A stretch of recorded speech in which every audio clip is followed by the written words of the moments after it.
Salut à tous, aujourd'hui je vous retrouve pour parler des catalogues de jouets. On est en novembre, ça y est, les catalogues et toutes les publicités et même beaucoup d'affaires sont déjà en magasin. Donc les enfants commencent à y être sensibilisés. Donc aujourd'hui on va parler de ce type de catalogue, Leclerc, Cora, Intermarché, Carrefour, voilà, tout le monde y est. Et puis là j'ai montré que quelques-uns, mais en fait partout vous pouvez avoir des catalogues de Noël, il y en a à revendre.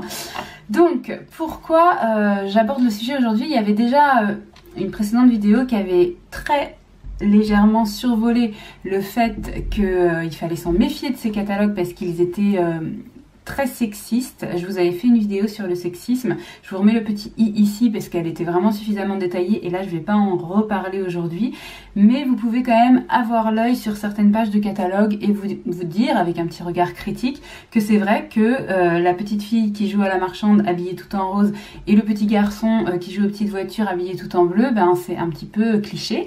Alors ils essayent de battre ces clichés et il y a des normes, je vous en ai déjà parlé pour que ça puisse passer en fait, sinon ils ont des amendes si c'est trop cliché, puisque l'État essaye de lutter contre le sexisme dans la publicité, mais ça reste sexiste. Regardez les catalogues, vous verrez, il y a vraiment plein de clichés.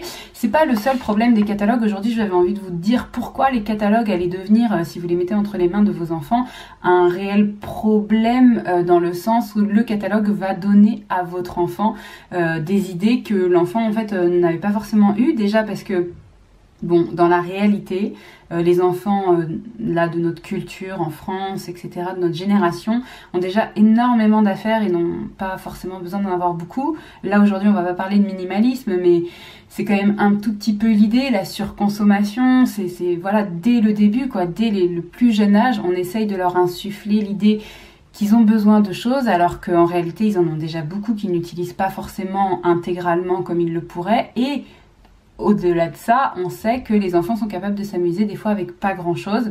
Il suffit de voir comment ça se passe quand on les met dans la nature, avec des cailloux, avec des bouts de bois, etc.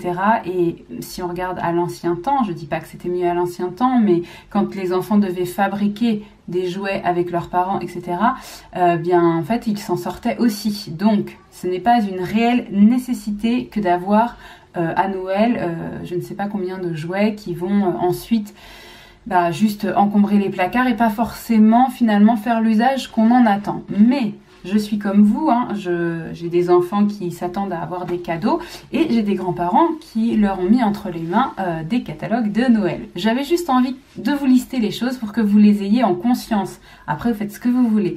Alors, la première chose que j'ai trouvée évidente dans les catalogues, c'est que en fait il y a beaucoup de choses qui nous sont montrées et que il y a certaines choses on n'aurait pas pensé à jouer avec ou à les demander ou quoi si on les avait pas vues. Ça répond pas vraiment à un besoin interne, c'est parce qu'on voit le truc, on se dit ah tiens pourquoi pas, un petit peu comme nous quand on est beaucoup sur Instagram, etc., et qu'on voit des promotions pour des trucs, des filles qui utilisent des trucs, etc., ou des garçons qui font telle ou telle chose, et qu'on se dit, tiens, c'est vrai que ça a l'air cool, moi aussi j'ai envie d'avoir ça. Et si on va pas beaucoup sur les réseaux sociaux, ou qu'on parle pas beaucoup à ses amis, etc., de tout ce que les autres font, peut-être que finalement, nos aspirations à nous, elles seraient beaucoup plus réduites. Donc forcément, ça ouvre un champ de possibles beaucoup plus grand.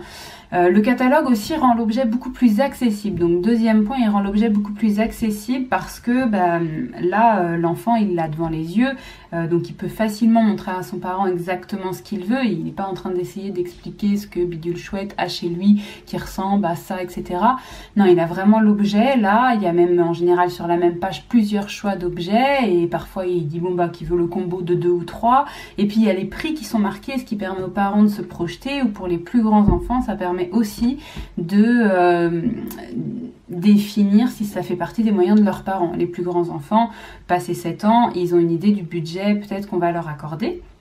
Il y a aussi un troisième point qui est que le nombre de jouets présentés dans les catalogues, il est vraiment énorme et donc il laisse supposer à l'enfant que peut-être ça serait dérisoire de demander qu'une seule chose.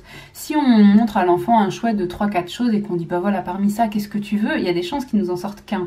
Mais si on lui montre des pages et des pages et des pages et des pages, je pense que dans son inconscient, alors là j'ai pas vraiment relevé d'études qui en parlaient, mais ça me paraît logique que dans son inconscient, il se dit qu'il a le droit de prendre plusieurs choses dans ce catalogue et ça augmente un petit peu son idée que le nombre de jouets qu'il va avoir va être important. Voilà, c'était le 3e point. 4e point, donc c'est le sexisme, je reviens pas dessus. 5e point, c'est vraiment sur le fonctionnement du cerveau des enfants.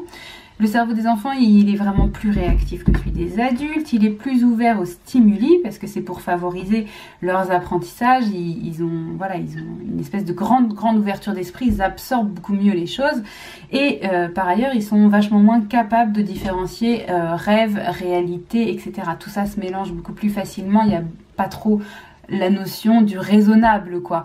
Donc du coup forcément tout ça va arriver comme de vraies informations en se disant bah oui, moi je peux prendre ci, je peux prendre ça, avec pas du tout de notion d'argent, c'est bien normal.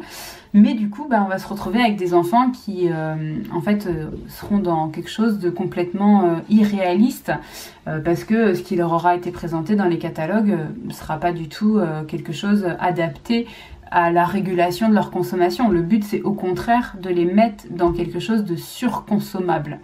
Voilà, vous le savez déjà, mais bon, c'est un petit rappel pour dire qu'à la fois, même s'ils le voulaient, en fait, ils n'en seraient pas capables. Déjà que nous, en tant qu'adultes, c'est difficile quand on est exposé à beaucoup de choses. Je disais tout à l'heure, ça stimule l'envie. Mais en plus de ça, nous, adultes, on arrive à se raisonner. Les enfants, c'est trop tôt. Ils ne peuvent pas. Donc, par exemple, moi, mon Jonas qui a 3 ans, et beaucoup d'enfants, là, de 3 ans... à qui on va poser la question qu'est-ce que tu veux pour Noël, vont croire que tout est possible parce qu'ils n'ont pas cette notion de raisonnable. Et puis la dernière chose que je voulais vous dire, qui me semble vraiment hyper ennuyeuse, mais vraiment beaucoup, c'est un des principaux problèmes de ce genre de catalogue, c'est qu'ils sont hyper réducteurs au niveau des propositions, au niveau des marques. C'est toujours les grandes distributions, les grosses chaînes, les jouets hyper populaires, mais hyper populaires... Pourquoi? Parce qu'ils sont vraiment bien ou juste parce qu'ils ont derrière de l'argent en fait, voilà, qui les pousse au niveau publicitaire, etc. à être connus. Et ben moi j'ai plutôt tendance à penser que c'est pas forcément la qualité du jouet qui fait qu'il est dans le catalogue, mais c'est juste parce que voilà, c'est toujours ces systèmes de consommation avec voilà, grande entreprise, grande publicité, grande portée de distribution. Reconnaissance depuis des années et des années et des années, transmission intergénérationnelle qui fait que voilà, moi mes grands-parents ils avaient joué à ci, donc mes parents ils jouaient à ça, machin et tout, c'est une marque connue, voilà, on a l'habitude, etc.